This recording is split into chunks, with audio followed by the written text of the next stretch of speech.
আসসালামু আলাইকুম। কেমন আছেন সবাই? আশা করি সবাই ভালো আছেন।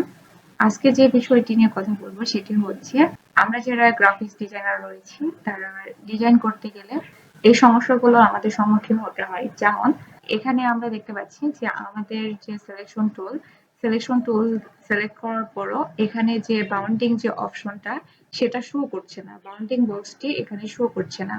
তো যে কারণে আমি এটা চাইলেও ছোট বড় করতে পারছি না। আমি যদি ইলিপসেও দেখি সেখানেও একই অবস্থা। এখানে কোনো বাউন্ডিং বক্স শো করছে না। এখানে হচ্ছে আমাদের যে টেক্সট সিলেকশনেও একই অবস্থা। তো কিভাবে এই সমস্যাটা সমাধান করতে পারি চলুন দেখে নিই।